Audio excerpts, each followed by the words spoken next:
Ici Lorraine craque pour l'émission Sur ma route, sur Moselle TV et Vosges Télévisions. Ici, votre radio de proximité en Lorraine.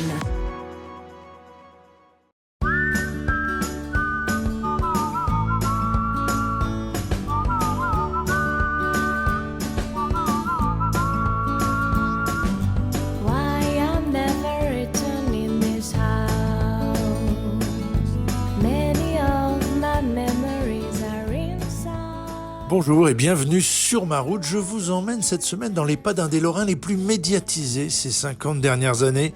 Mon invité est le colonel Étienne Sesma, premier directeur d'enquête de l'affaire Grégory. Une affaire exceptionnelle, aujourd'hui mondialement connue. Une affaire qu'Étienne Sesma, alors capitaine, va connaître dès le début. Dès le 16 octobre 1984, à Docelles, sur les bords de la Vologne, où l'on retrouve le corps de Grégory Villemain, âgé de 4 ans. Nous allons retourner sur ce lieu qui a profondément marqué Étienne Sesma, décrit comme un honnête homme et un gendarme rigoureux. Sous sa direction, et contrairement à de multiples affirmations à l'époque dans les médias, l'enquête avance et produit des résultats.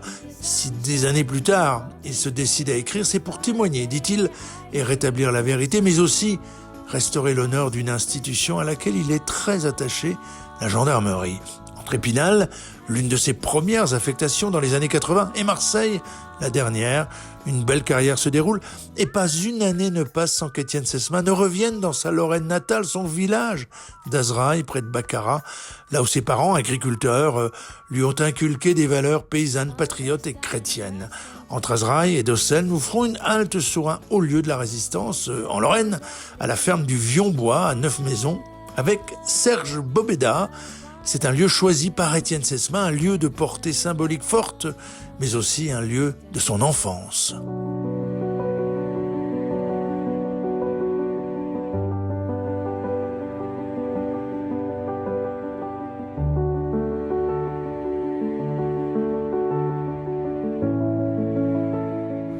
Bonjour mon colonel, comment ça va? Très bien, merci. Merci de nous consacrer du temps. Écoutez, c'est avec plaisir. Merci pour l'honneur que vous me faites d'être dans votre émission. Ouais, mais on est très très heureux. Alors on démarre par un retour dans votre pays natal parce qu'en fait cette maison, on est à Azraï, Oui. c'est votre maison natale. Vous êtes Exactement. né ici. Oui, Ouais. je suis né ici, comme mes 6 frères et sœurs. On est tous nés là, dans cette maison. Et c'est la maison dans laquelle j'ai vécu toute mon enfance. Même si j'ai quitté assez tôt la Lorraine, quand j'avais 22 ans, puis qu'après j'ai bougé pour des raisons professionnelles, je suis toujours resté très attaché à la Lorraine. Et je suis très fier de mes origines, à la fois lorraine, paysanne, catholique, chrétienne et patriote, parce que ce sont les valeurs que nous ont enseignées nos parents. Oui, bien sûr. Oui. Et alors vos parents qui étaient des agriculteurs ici? des agriculteurs, oui, ils sont arrivés ici en 1949, ils se sont installés là, très vite un enfant est né, 7 autres ont suivi. 7 autres ont suivi, des grandes ouais. familles. Alors vous avez des souvenirs d'enfance, Bien sûr. il y avait peut-être plus de commerce comme ça sur la Grande Rue, parce que là aujourd'hui, bon, c'est un petit peu, les temps ont changé. Ouais. Bon, voilà, il y a moins de Alors, commerce. Azraï était et reste encore un gros village, un village-rue très caractéristique, avec une activité très forte, une route nationale, une gare, beaucoup de personnes, 800 habitants quand même dans cette ville. Et il y avait beaucoup d'activités. C'est vraiment là à une époque, dans les années 50-60, on ne bougeait pas beaucoup. Donc on était vraiment, on passait nos années entières à Azraï, dans le village. Puis 2026, il ne faut pas l'oublier, je voyais une pharmacie, vous avez une boulangerie, il y a encore du commerce, il y a encore de la vie. Il y a une gare, c'est pas rien, quoi, je veux dire. Il y a une gare, il y a une activité, il y a une vie, une activité professionnelle aussi, économique très forte, avec la fameuse usine Le Duc qui emploie beaucoup de personnes. D'accord. Oui, ça reste un village très actif. Le Duc, c'est quoi?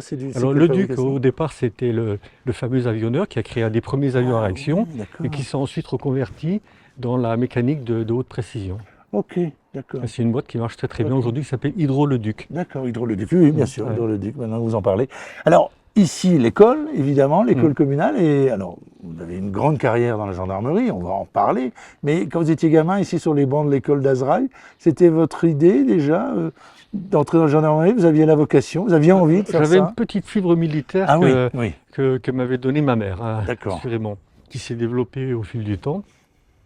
Mais bon, ma mère avait vraiment une corde militaire très très forte et elle m'a transmis ça. Et comme à cette époque aussi, on passait notre temps à jouer dehors, c'est une période où on n'a pas d'écran, on n'a rien, Ouais, pas de bien télé, sûr. rien du tout.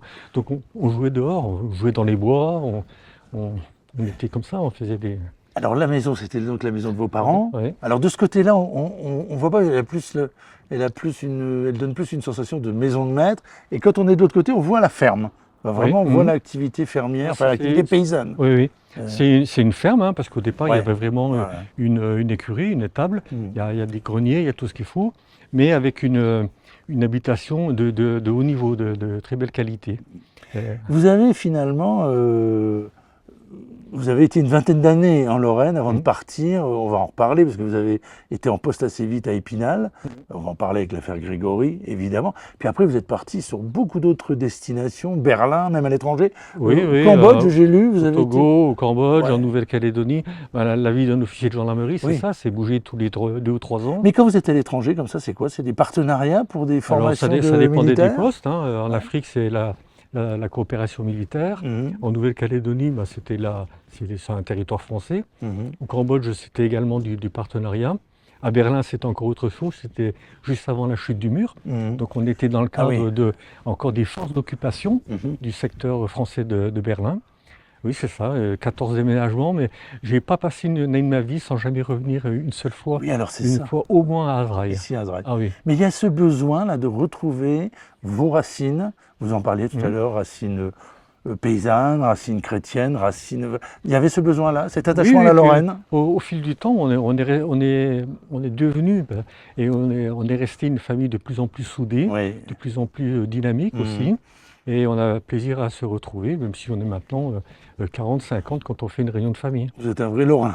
Ah, je reste un vrai Lorrain, Un vrai vraiment, et Lorrain, fier de ouais. l'être. Oui, un vrai Lorrain. On Même va... si maintenant je vis au bord de la Méditerranée. Oui, au bord de la Méditerranée. Puis on va en reparler parce qu'on va poursuivre, on va continuer à dérouler votre carrière. Vous avez terminé votre carrière à Marseille. À Marseille, ouais. À Marseille, donc on va évidemment en parler. On va continuer, on va aller sur la ferme du Maquis du Vieux-en-Bois. Vous avez souhaité aller à cet endroit-là. D'accord. Pour une raison précise Vous savez, dans les années 60, le souvenir de l'occupation, Ouais. de la libération, de la résistance était toujours très vivace, hein, très fort. On rencontrait des gens qui avaient vraiment vécu cette période-là. Et moi, je me souviens d'avoir rencontré des résistants qui étaient venus faire des conférences à Azraï quand j'étais jeune. Le fameux lieutenant Jean-Serge qui a participé au combat de Vion-Bois. Et j'y suis allé plusieurs fois. On y allait en vélo, on allait là-bas Ouais, puis voir c'est pas la très ferme. loin, ouais, c'est vrai. Et je pense que c'est le lieu où ma vocation militaire a vraiment pris forme. Ah ouais, d'accord. Donc il est important. On va aller au Vieux-en-Bois, on y va. Je vous suis, Étienne.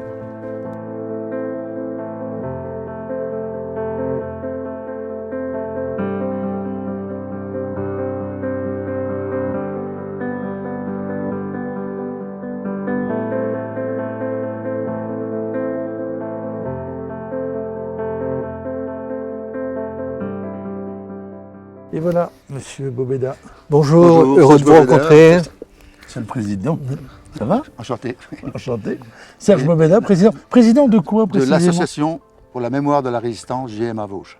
Ok, alors GMA Vosges, c'est-à-dire. Groupe mobile Alsace Vosges. Ok, c'était un groupe de résistants? Oui, c'était un groupe de résistance, c'est des Alsaciens qui ont fondé les GMA. Il y a eu un GMA Sud qui a été repris après par André Malraux, qui est devenu la brigade Alsace-Lorraine, D'accord. toujours commandé par le colonel Jacot, Ok. parce que André Malraux, c'était sur le papier. Oui. Il y a eu un GMA suisse qui regroupait des Alsaciens et des Lorrains qui se sont joints à la première armée. Et puis le dernier qui a été créé, c'est le GMA Vosges. Le colonel Sessman disait on était tout à l'heure à Azraï, dans son pays natal, me disait, ce lieu-là quand même vous a, Étienne, c'est bien ça, je dis pas de bêtises, vous a quand même amené vers la carrière militaire. C'est un lieu qui m'a marqué très jeune. Ouais. D'Azraï, on venait très souvent avec les copains en vélo, puis après en mobilette. On aimait venir là parce que c'était un lieu où on sentait l'histoire. Un lieu où s'était passé quelque chose, où il y avait eu une vraie bataille, où il y avait eu des sacrifices de gens qui s'étaient engagés dans la résistance. Et encore une fois, quand j'étais jeune, le souvenir de la résistance était très fort.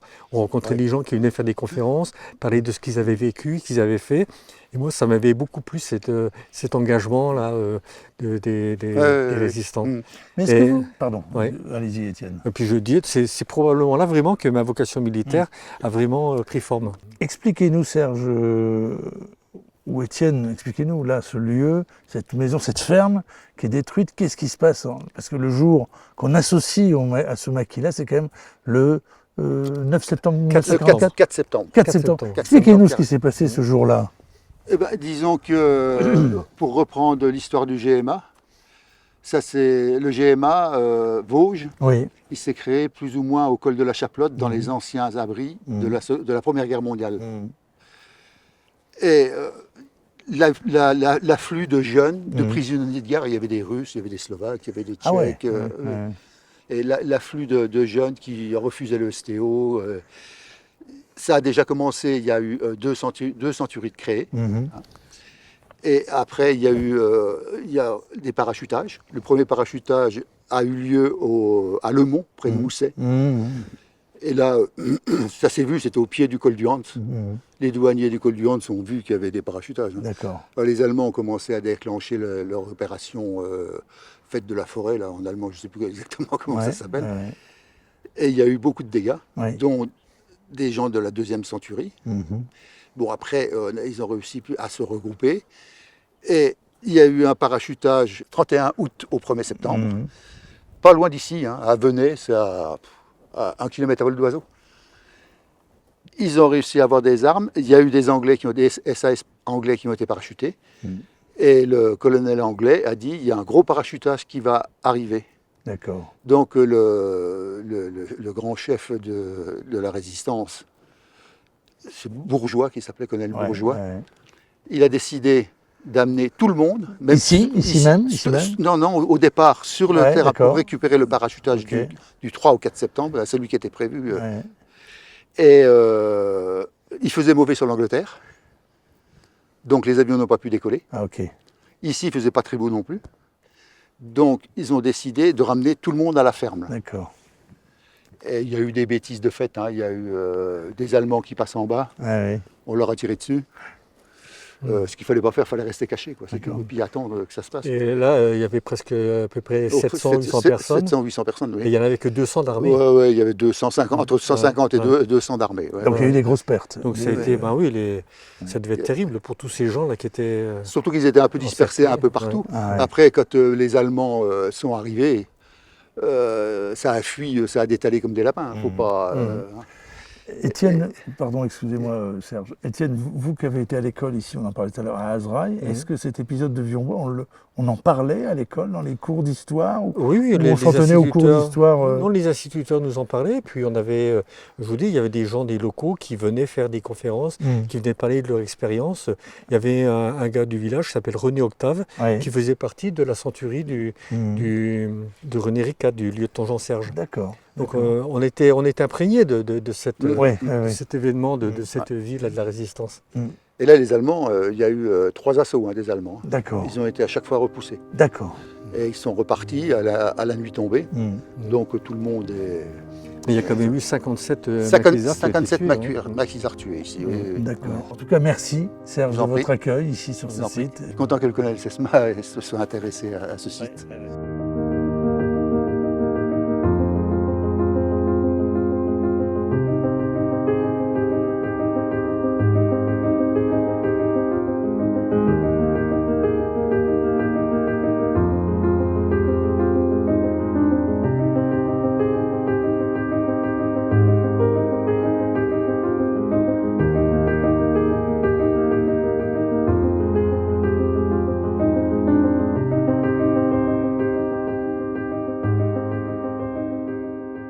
Étienne, là on est à Decelles, on est exactement à l'endroit, on est sur la Vologne où on retrouve Grégory Villemain, ce petit gamin. Le soir du mardi 16 octobre 1984, je suis un peu ému. Ouais, je comprends. Il y a 41 ans et demi. On voit votre émotion. Oui, c'est toujours difficile de revenir là, c'est là que tout a commencé.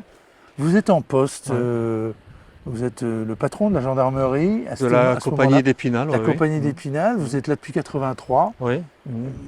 Première grosse affaire, enfin non pas la première, parce que je crois que vous avez géré il y en a déjà eu d'autres avant. grosses affaires. Je ne pensais pas que La, celle-ci... la première image qui vous revient sur cette affaire Grégory, Alors, les faits sont toujours très très fortement marqués dans ma mémoire. Je me vois arriver là, il est 21h.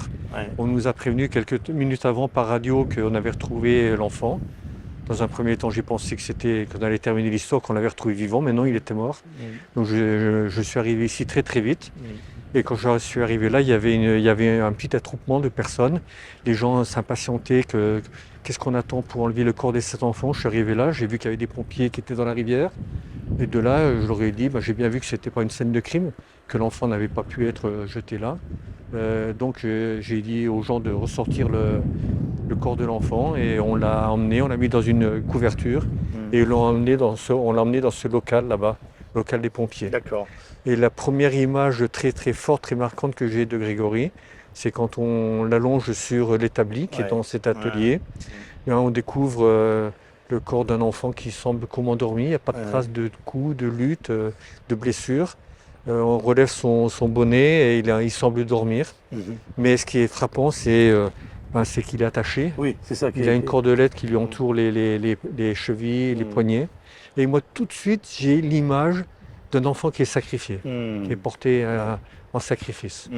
Et c'est vraiment l'image qui me marque. Et très très vite, on comprend dès le lendemain, avec la réception de la lettre de revendication, que Grégory a été sacrifié à la haine qu'on voit son père. Et une haine qui dure depuis un certain temps, parce qu'en fait, ce qu'on ne sait pas toujours, c'est que les menaces du corbeau, du fameux corbeau, soit par appel téléphonique, soit par lettre, elles remontent à 1981. Absolument, oui. L'affaire Grégory, elle commence 3 ans plus tôt.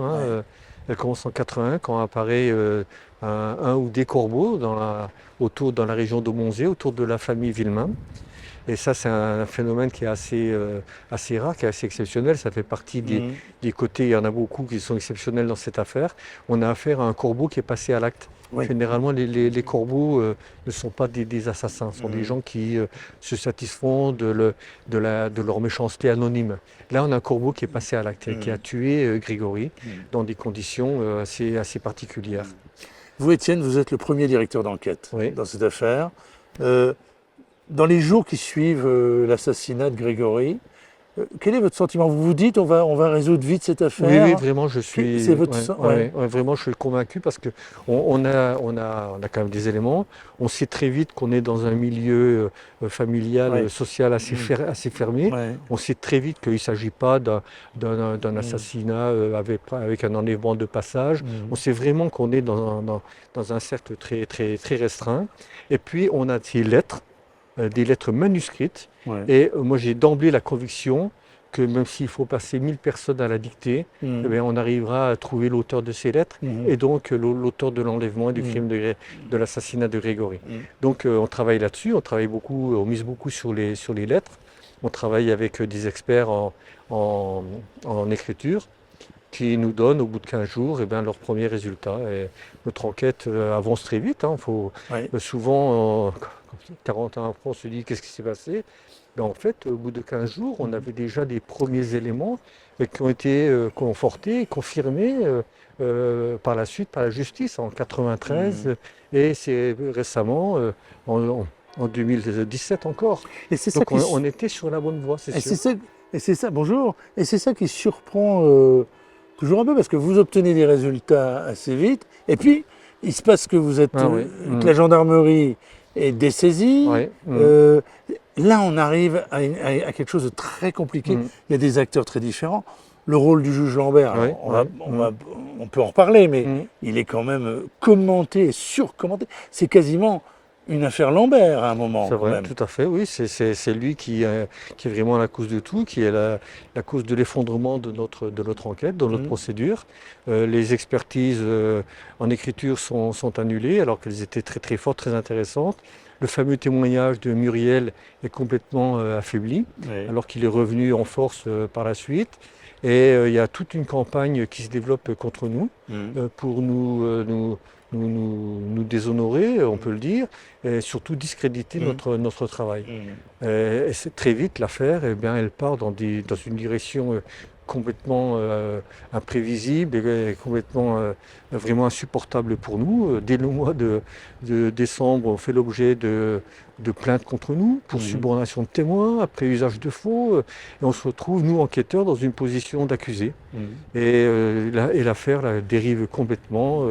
Des gens agissent différemment et disent ben non, c'est pas la roche, les gendarmes se trompent, puisque c'est elle. Jusqu'à quand même l'impensable, parce que j'en repense à cette émission-là, que j'ai faite il y a quelque temps avec Maître Moser, l'avocat des parents de Grégory, jusqu'à la mise en accusation de Christine Villemain, où là, vraiment, pour certains, le monde s'écroule, parce qu'ils disent qu'il sera innocenté, évidemment, plus tard. Mais après 2 années de tempête médiatique, des années 85-86 absolument incroyables, délirantes, où les parents qui sont les victimes de cette affaire-là basculent dans le camp des accusés, où le père lui-même devient un assassin, où la mère est soupçonnée d'avoir tué son propre enfant.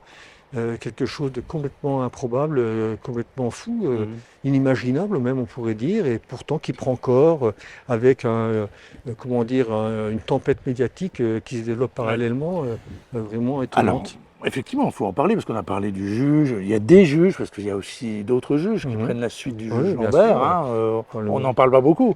Il y a Maurice Simon, le grand juge Simon, et son successeur, Jean-Paul Martin, qui est souvent l'oublié de l'affaire et pourtant qui a fait un travail énorme, qui est l'auteur de l'arrêt du 2 février 1993, qui est vraiment la Bible de l'affaire Grégory. Et puis alors les juges, les magistrats, on ne pourra pas tous les passer en vue, les enquêteurs, etc. Et puis les journalistes qui jouent un rôle, qui sont des acteurs de cette affaire. Certains, moi je repense toujours à la phrase de Denis Robert, qui est correspondant pour Libération à l'époque et qui assiste à l'enterrement de Grégory, et il commente des années plus tard et il dit, je crois, je cite de mémoire, ce jour-là j'ai eu honte d'être journaliste. Les journalistes ont fait quand même leur examen de conscience après, mais ils ont fait du mal. Pour certains, oui. Ouais. Ils ont fait un mal immense, surtout dans la région. Moi, je retrouve encore régulièrement des gens de Lorraine qui, lisant l'Est républicain, écoutant RTL, des médias qui étaient fortement influencés par le camp anti-Christine Villemain et qui ont subi pendant des années un véritable matraquage médiatique contre elle. Et qui ont du mal, même encore pour certaines personnes encore aujourd'hui, qui ont du mal à sortir de ça, bien qu'elle ait été innocentée à 100%. Ah oui, c'est fou. Malgré ça a beaucoup marqué. C'est vrai que ça a été les années 85-86 sont absolument délirantes. On se souvient de Marguerite Duras venant là, et puis tout le reste, après le juge Lambert qui sort son livre, c'était complètement délirant vraiment cette période. C'est le mot. C'est le mot. Et comment, autre acteur dans cette affaire, qu'on oublie peut-être aussi un peu, c'est la population. Comment elle se comporte, comment elle est, vous l'observez, vous forcément, vous êtes les gendarmes, vous êtes quand même souvent très proche des populations. Comment vous la voyez, cette population-là? On fait face à une population qui a peur, qui est traumatisée par l'invasion médiatique, on pourrait dire, journalistique sur place, qui ne parle pas beaucoup. Des gens on sait même qu'il y a des témoins qui se sont manifestés une dizaine d'années après. Mais sur le moment, ils ne parlent pas. Pourtant, des témoins capitaux, je pense à la fameuse fermière, Madame Clodon, la voisine des Villemain. Mais ce sont des gens qui sont tellement affolés par l'ampleur, l'écho médiatique de l'histoire et par l'arrivée des journalistes dans leur village, dans leur vie, bien qu'ils se referment sur eux-mêmes. Et on a très peu de témoignages finalement qui nous arrivent directement. C'était traumatisant, il faut reconnaître aussi pour la population ici, parce qu'on les a décrits, les gens de ces vallées, là, comme des gens arriérés. Ah oui, c'était terrible. C'était absolument insupportable ce qui a été dit sur eux. Je comprends aujourd'hui que les gens on a marre de voir arriver des journalistes. Et puis alors vous êtes quand même, vous êtes tous les uns et les autres, vous êtes mis sous pression quand même. Et puis il y arrive alors, il y a même, tout ça est monté aussi en cinéma, en téléfilm. Par exemple, le plus récent, c'est une affaire française, je crois, C'est Guillaume de Tonquédec qui joue votre rôle, Ouais.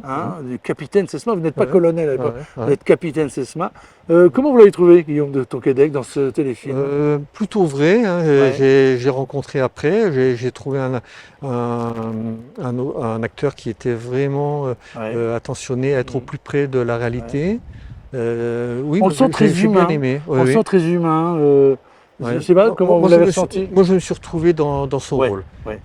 Mis à part le fait que je ne fume pas. Ah oui, Donc, d'accord. moi, il fume dans la ferme, mais ça, c'est un détail. Autrement, pour le reste, il a été proche des faits. Et la scène qui a été tournée sur les bords de la Vologne était vraiment très, très, très forte pour moi aussi, émotionnellement. Non, parce que vous êtes, enfin, on en parlait un peu en voiture entre les deux séquences. Vous dites il y a toutes les technologies qui ont avancé, la police scientifique a fait des progrès considérables, mais vous dites il faut continuer à croire quand même à l'humain dans ces enquêtes-là, le flair, j'allais dire le flair de l'enquêteur. Oui, c'est sûr qu'il n'y a pas. Aujourd'hui, tout ne peut pas être résolu par la police technique et scientifique, même si elle peut apporter parfois d'énormes moyens pour avancer. Mais parfois, il faut réfléchir et il y a un levier psychologique dans cette affaire. Hein, pour moi, le mobile du crime, il est éminemment psychologique et à mon avis, on ne travaille pas suffisamment sur cet aspect-là. Moi, c'est ce que j'ai essayé de faire dans la dernière mouture de mon livre. De même qu'on a quand même un phénomène dans cette histoire hors du commun sous de nombreux rapports, eh bien, on a quand même un déroulé des faits le jour du 16 octobre qui est vraiment extraordinaire. Oui. Hein, tout s'est passé en l'espace d'une heure. Oui. Là, sur cette passerelle, passe vers 17h40-45 Madame Guyot qui va chez elle et elle voit une forme dans la rivière qu'elle prend pour un sac poubelle. C'est un peu la tombée de la nuit, elle ne regarde pas trop. Elle ne peut pas savoir d'emblée que Grégory porte justement un anorak couleur bleue des sacs poubelles de l'époque. Et on n'a retrouvé aucun sac poubelle, donc son témoignage est fiable. Et à 17h45, donc, le corps de Grégory était déjà là, alors qu'il est enlevé à 17h40. Tout ça s'est passé de façon extrêmement précipitée, extrêmement soudaine, comme une fuite en avant dans la folie meurtrière. L'affaire Grégory a déjà basculé dans l'histoire parce qu'elle est exceptionnelle dans les annales judiciaires. Vous vous rendez compte, 41 ans, le dossier est toujours actif, elle est toujours d'actualité. On en parle toujours, elle suscite toujours, même pour des jeunes générations, des gens qui n'étaient même pas nés en 1984, elle suscite de l'intérêt. C'est une affaire qui marque une période de notre société. Totalement hors norme. Hors norme. Et Guillaume de Tonquédec, et je terminerai là-dessus, Guillaume de Tonquédec dans l'interview dit c'est parce que c'est un gamin, oui, certes, mais c'est quand même plus que ça. Pour qu'elle soit à ce point hors norme, c'est qu'il y a eu d'autres éléments, d'autres ressorts. Je ne sais pas comment on peut l'expliquer. Oui, mais il y a l'affaire dans l'affaire. Hein, toute l'affaire Grégory se déroule selon un scénario inimaginable. Aucun romancier n'aurait osé écrire un roman en racontant ça. Une tragédie. Ça n'aurait pas été possible. Et pourtant, c'est une réalité. C'est une vraie tragédie, mais une tragédie avec des ressorts, une tragédie qui se répète, le crime dans le crime, la compromission des uns, des rebondissements incroyables, des défaillances aussi insupportables, inadmissibles. C'est tout ça l'affaire Grégory. En tout cas, un très très grand merci. Merci Vianney, merci pour votre confiance. Merci pour d'être votre venu nous intérêt voir. porté à mon combat. Ouais, vraiment, très bien. Et je conseille vraiment le livre, Les deux affaires Grégory par Étienne Sesma. C'est un excellent bouquin. Merci encore Étienne. Merci.